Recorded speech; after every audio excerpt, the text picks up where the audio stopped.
Meena Kaushik life style पौराणिक कथा series में आज का विषय है शिव और नंदी निकटता का रहस्य। नंदी शिवजी के नजदीक ऐसे कैसे निकट हुए और उनमें ऐसे क्या गुण थे, किस वजह से उन्हें इतनी निकटता मिली कि वह शिवजी के वह भक्त बन गए जिनके लिए हम भी अपनी अर्जी पहले नंदी जी से ही लगाते हैं और तब हमें शिव जी का आशीर्वाद मिलता है। नंदी को यह आशीर्वाद कैसे मिला जब माँ शिव पार्वती ने उनको अपना एक अभिन्न अंग बना लिया, चाहे वो परिवार हो, चाहे उनके दोनों बच्चे हों या शिवलिंग की पूजा हो, वहाँ वो उनके सेनापति भी रहे, मित्र भी रहे, उनकी पराक्रम शक्ति भी रहे और वाहन भी रहे। ऐसा सब कुछ कैसे हुआ, हम आज यह पौराणिक पन्नों से आपके लिए यह रहस्य लेकर के आए हैं कि अगर हम नंदी के इन भावों को अपने जीवन में थोड़ा सा भी उतार लें तो भगवान से हम शिलाद मुनि की तरह, ऋषि मुनि की तरह सब कुछ मांग सकते हैं। और हाँ, नंदी अल्प आयु थे, इसके बावजूद भगवान शिव ने उनमें अपने जैसा रूप देखा, पराक्रमी रूप। बाबा ने देखा, भोलेनाथ ने अपने जैसा उनमें चलने का निरंतर आस्था भाव, षष्ठी के लिए करना, भोलापन, मित्र भाव, भक्ति और पराक्रम, और यही सब गुणों से प्रभावित होकर उन्होंने क्यों अपना उन्हें सेनापति बनाया? क्या उन्होंने वास्तव में यह गुण अपने और उनमें समकक्ष देखे? और हाँ, हम जब उनकी भक्ति करते हैं शिव की, तो सबसे पहले हम नंदी द्वारपाल पर हमारे आते हैं और वही हमारे जीवन की गाड़ी को दौड़ाते हैं जब हम भक्ति और आस्था से उन पन्नों में जाते हैं। ये पन्ने हमारे लिए अत्यंत प्रासंगिक हैं। आज की पोस्ट में आप सब देखेंगे, आपके लिए यह पोस्ट अत्यंत महत्वपूर्ण। नमस्कार, मीना कौशिक लाइफ स्टाइल में आपका स्वागत है।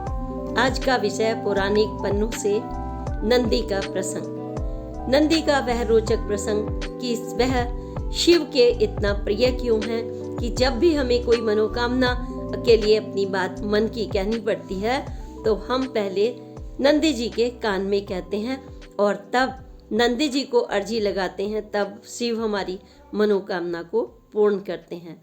इसका क्या महत्व है, नंदी जी इतने प्रमुख शिव जी के क्यों हैं, आज हम इस कथा पर थोड़ा सा पन्नों से आपके सामने लेकर कुछ प्रसंग आए हैं। कौन है नंदी, कैसे शिव जी के इतने निकट आ गए? जब भी देखा होगा आपने कि भक्ति और शक्ति में इतनी आस्था होती है, आप घर में रहें, परिवार में रहें, आपकी शक्ति, आपका तप, आपका कर्म आपको नज़दीक ले आता है किसी के। तो नंदी जी ने ऐसा क्या किया था? तो एक ऋषि हुआ करते थे और भगवान शिव तो अपने आपको पता ही है कि वो कैलाश पर रहते थे और ब्रह्मचारी थे एक ऋषि, उनका नाम था शिलाद मुनि। और शिलाद मुनि ने कठोर तपस्या कर रहे थे उनके, और वो बहुत ही ज्ञानी मानी बड़े विद्वान थे पहुँचे हुए। उनका एक ही अपना उनका ब्रह्मचर्य में ही मन था और उनको कुछ ऐसा नहीं था कि गृहस्थ आश्रम में उनका कोई मन नहीं लगता था। उनके माता पिता को और पितरों को यह मतलब जो उनके घर के होते हैं सभी को यह चिंता सताती है कि उनके नाम लेने वाला कोई हो ताकि उनका वंश आगे बढ़े, वंश की वृद्धि हो। भाई अगर इतने बड़े मुनि हैं तो कोई तो जाना ही जाए ना वो किसी तरीके से। तो फिर उनके मन में भी आई पितरों का ध्यान रखते हुए कि हाँ, मेरे एक पुत्र तो होना चाहिए, लेकिन ब्रह्मचर्य और पुत्र की कामना। तो उन्होंने इंद्र से पहले तपस्या की कि मुझे ऐसी संतान दे दीजिए जो मृत्यु से और जन्म से परे हो। तो इंद्र ने तो इसमें उनकी मतलब कहा कि यह संभव नहीं है।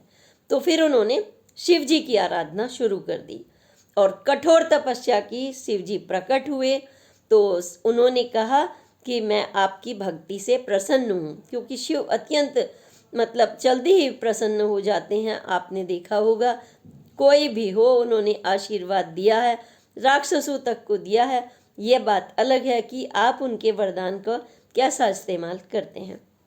तो ऋषि ने जब उन्होंने कहा कि ठीक है, तथास्तु तथास्तु कह करके शिव जी अंतर्ध्यान हो गए। तो इतना कहने के बाद ही ऋषि मुनि खेत में थे और उस समय खेत की जुताई चल रही थी और तभी वहाँ पर एक रोता हुआ बच्चा दिखाई दिया। तो ऋषि मुनि उन्हें साथ ले आए और उन्होंने समझ लीजिए वरदान मिल गया शिव जी का, और वो उसका लालन पालन करने लगी और बच्चा बड़ा होने लगा धीरे धीरे। और इसी बीच में जैसे भाई जिसने वरदान दिया है वो ध्यान भी रखते हैं, जिसने जन्म दिया है वो उनके स्वास्थ्य का पालन भी करते हैं भगवान शिव। आपको कभी ये चिंता नहीं करनी चाहिए। तो उनकी निगाह सब पर होती है। एक बार उनके यहाँ पर शिव जी के ही गण थे वो, उन्होंने मित्र और वरुण 2 नाम के मुनि को उनके आश्रम में भेजा। आश्रम में गए तो वहाँ पर उन्होंने खूब सेवा की शिलाद मुनि ने, और जो उन्होंने उस बच्चे का नाम रख दिया था नंदी, क्योंकि वो जुताई की टाइम मिले थे ना, बैल जब चल रहे होते हैं खेत में। आपने देखा होगा कि हल कैसे जोता जाता है, मैं तो गाँव की हूँ तो मुझे मालूम है। तो बैलों में वो उस समय मिले, उन्होंने नंदी रख दिया। और नंदी का मतलब ये भी होता है, नंदी का मतलब होता है आनंदित होना, प्रसन्न होना। तो उन्होंने खुशी में ये आनंद नंदी नाम रखा था। तो ये जब आए तो उन्होंने जब चलने लगे तो शिलाद मुनि को आशीर्वाद दिया, लेकिन बच्चे नंदी को आशीर्वाद नहीं दिया। तो उन्होंने तुरंत रोक कर कहा, आपने नंदी को क्यों नहीं आशीर्वाद दिया? तो उन्होंने कहा कि नंदी की तो अल्प आयु है, आयु कम है, हम क्या आशीर्वाद दें, वो तो भगवान ही दे सकते हैं आशीर्वाद तो। और ये ऐसा कहकर चले गए, और ऐसा कहकर चले गए तो उनकी चिंता बढ़ गई शिलाद मुनि की। और भाई नंदी को भी चिंता होनी थी, अपनी उम्र की तो हर एक को चिंता होती है। तो नंदी ने भी अपने स्वास्थ्य को लेकर भी, और उनका मन भी बस भगवान को उन्होंने देखा कि मेरे पिता ने शिव की आराधना की है, वो भी कठोर तपस्या में लग गए। और कठोर तपस्या में लग गए तो उन्होंने भाई कहा कि मेरे जीवन की रक्षा तो भगवान शिव ही करेंगे। लेकिन इस बीच में शिलाद मुनि ने अपना स्वास्थ्य भी देखते हुए कहा कि भाई हमारे पुत्र की शादी तो होनी चाहिए, और ताकि वो स्वस्थ भी रहे, सानंदित रहे। हर कोई यही चाहता है कि बच्चा चाहे गोद लिया हुआ हो या अपना हो, वो तो उन्हें भगवान शिव का आशीर्वाद मिला था, इतनी बड़ी बात थी। तो उन्होंने एक कन्या सुयसा से उनकी शादी कर दी। शादी करने के बाद भी नंदी का मन नहीं लगा और उनका स्वास्थ्य दिन प्रतिदिन बिगड़ने लगा, स्वास्थ्य खराब हो रहा था। तो ऐसे में अब उन्होंने अपने पिता से कहा कि मैं भगवान शिव की ही शरण में जाना चाहता हूँ, और भगवान शिव के लिए मैं कठोर तपस्या करना चाहता हूँ। और वो कठोर तपस्या करने लगी। तो उन्होंने भी अपना कठोर तपस्या करके अपने जीवन के जब वो प्रसन्न हुए तो उन्होंने कहा कि मैं तो आप ही के साथ में रहना चाहता हूँ, मुझे आप स्वीकार करिए। एक तो ये कहानी है कि स्वीकार करिए। तो उस बीच में उन्होंने उनको स्वीकार किया। क्यों स्वीकार किया? क्योंकि वह बहुत ही पराक्रमी थे नंदी। एक तो बैल की तरह उनके अंदर जो ताकत होती है, वो बहुत भोले थे लेकिन विद्वान बहुत थे। मतलब किसी की बातें सुनना, हर चीज़ का ध्यान रखना। भाई मुनि के बेटे थे तो ज्ञानवान बहुत थे।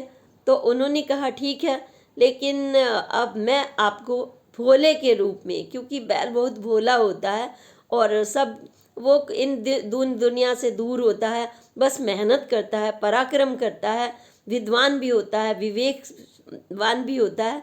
तो मैं आपको उस बैल के रूप में स्वीकार कर लेता हूँ। और उन्होंने ऐसा आनंदित होते हुए बैल रूप में उन्हें स्वीकार कर लिया। एक तो ये हुआ कि नंदी को स्वीकार कर लिया। अब वो नंदी क्या क्या बने मैं ये भी बताती हूँ। लेकिन इसी बीच में हुआ क्या कि जब कैलाश पर थे तो अब स्वीकार किया तो उन्होंने उनको एक मित्र के रूप में, एक जैसे सेनापति के रूप में, और उन्होंने उनको भक्ति शक्ति कई रूपों में अपना आशीर्वाद शिव ने उनको दे दिया, क्योंकि वो पहले से इतने थे। तो उन्होंने उनको एक खास दर्जा दे दिया। क्या दर्जा दिया? दोस्त भी हैं, उन्होंने दोस्त भी मान लिया, पराक्रमी मान लिया, शिक्षा भक्ति शक्ति धर्म सब कुछ उन्होंने उनके अंदर देखा। तो उन्होंने कहा कि जो भी कोई मेरे द्वार पर कोई आएगा अपना आवेदन लेकर के, भाई अगर भगवान शिव सृष्टि के रचयिता हैं, जैसे आज भी कोई प्रतिनिधि होता है तो 10 लोग आते हैं, तो उनके पीएस बैठते हैं, उनकी बात सुनते हैं, तब उनकी बात अंदर पहुंचती है, तब उस पर विचार विमर्श होता है कि करना है।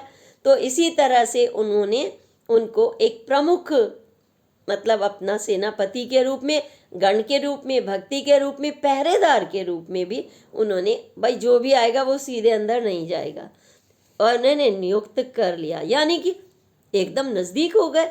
जो कोई इतना नज़दीक होगा तभी वो बाहर बैठेगा और उसके ही जरिए बात जाएगी। तो जब भी कोई आप अर्जी लगाते हैं, अब आपको पता चल गया होगा कि हम क्यों अर्जी लगाते हैं और क्यों हम उनके कान में धीरे से बोलते हैं कि हमारी ये मनोकामना शिव जी तक पहुंचा दो, और शिव उनकी सुनते हैं। आपने देखा है ना कि किसी भी बड़े दफ्तर में जाएं, बॉस के पास जाएं, नेता के पास जाएं, तो उनके पीएस बैठे होते हैं, तो आप उनके कान में फुसफुसा कर बोलते हैं। 10 लोग ना सुने, कुछ झिझक होती है, कुछ मन की बात आप अंदर पहुंचाना चाहते हैं और कहते हैं मेरा ये काम हो जाए प्रभु, ऐसा ही बोलते हैं ना।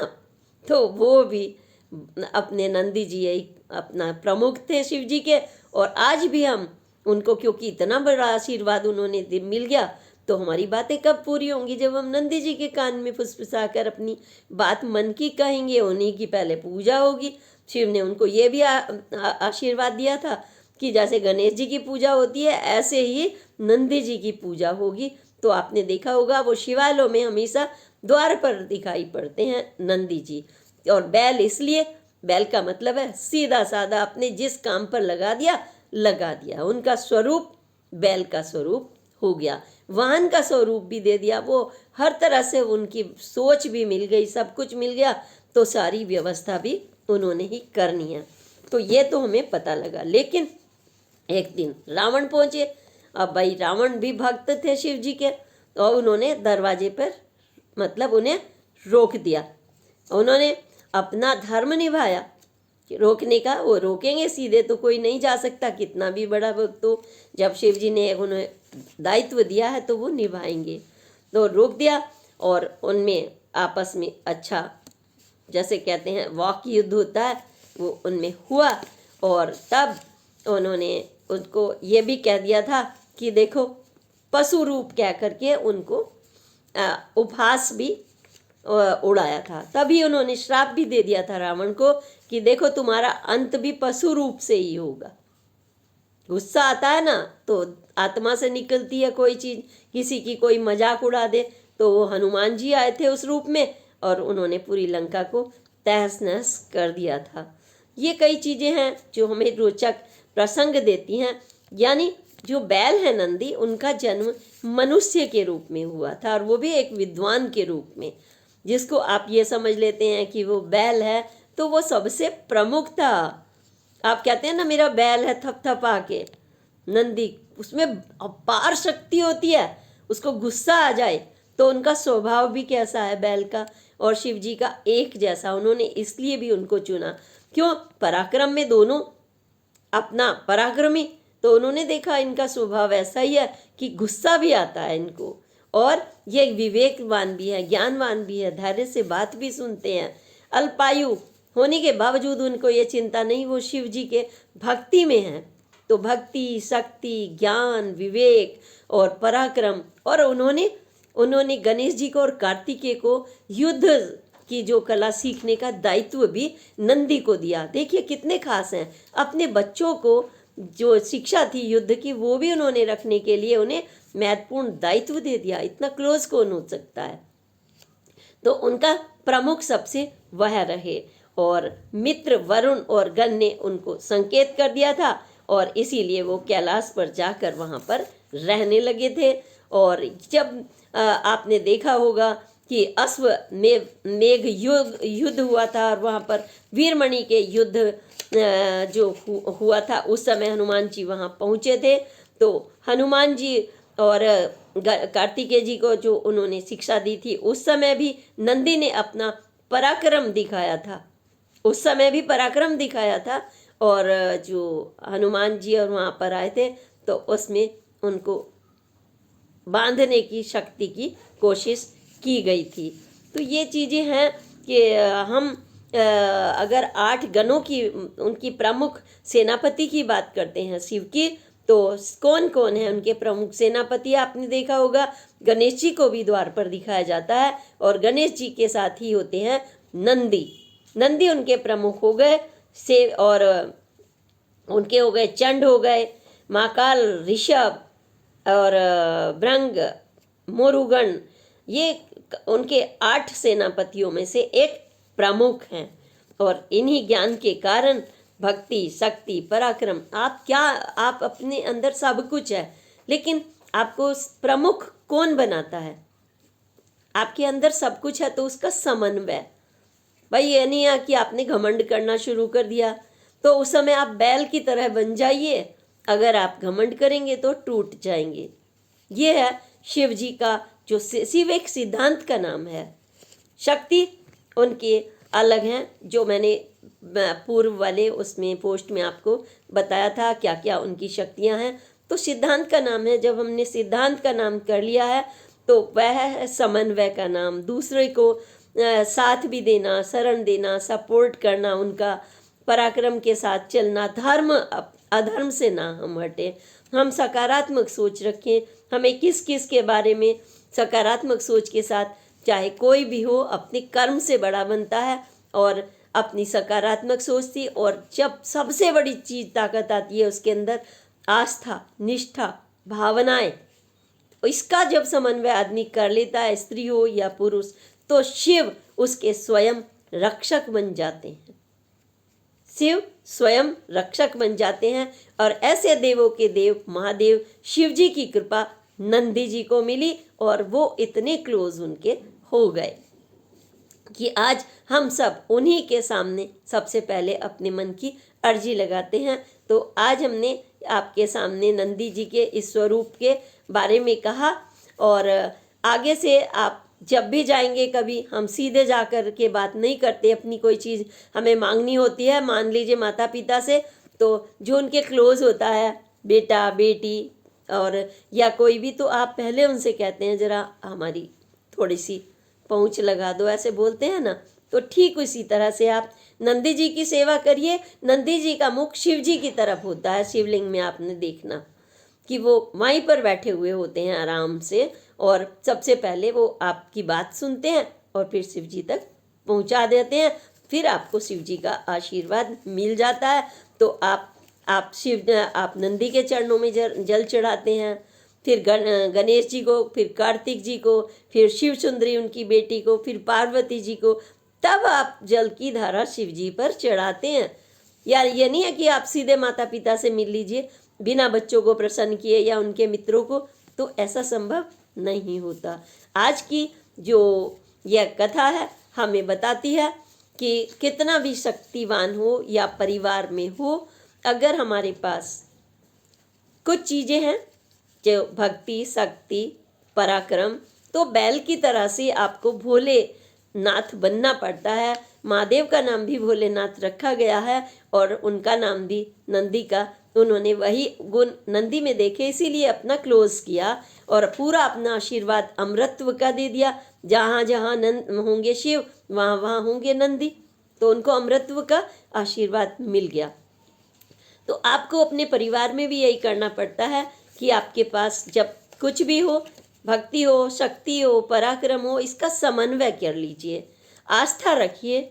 और जब हाँ आस्था है, जहाँ भक्ति है, जहाँ अपनों में आस्था है, निष्ठा है, तो आप निश्चित रूप से सफल होते हैं। और ये नहीं है कि ये तो छोटा सा आदमी है, आप लड़ाई करके, लात घुसे करके अंदर घर में घुस जाएं या फिर अपनी मनमानी करने लगें। यह जो है सिद्धांत के विरुद्ध होता है। और इसी के साथ नंदी जी के प्रसंग के साथ हमें यह सबसे बड़ा सबक मिलता है कि हम प्रसन्न रहने के लिए अपनी भावनाओं और सब चीज़ों पर नियंत्रण रखते हुए आस्था के साथ में अपना कर्म अवश्य करें, क्योंकि नंदी जी को आशीर्वाद मिल गया तो इसका मतलब ये नहीं है कि वो गद्दी पे बराबर कुर्सी लगाकर बैठ जाएं और अगले दिन उन्हीं की सीट लेने के सोचने लगें। नंदी जी अपने द्वार पे ही मिलेंगे या उनके समक्ष सामने ही बैठेंगे, वो उनकी आस्था हमेशा बनी रहती है। अगर जो भी ये सोच लेता है, चाहे वो स्त्री रूप हो, पत्नी रूप हो, बेटी रूप हो, पिता हो, पति हो, जब जब वो एक दूसरे की फीलिंग्स का ध्यान नहीं रखते और ये दिखाते हैं कि मैं ही बड़ा हूँ, मैं ही जो कुछ भी हूँ, मेरे ही अंदर सारा ज्ञान है, तो वह उसकी अल्पायु अल्प बुद्धि मानी जाती है। और जो सब कुछ होते हुए भी बैल की तरह शांत रहे, जिस काम में लगा रहे, तो स्वयं शिव उसको अपना साथ देते हैं।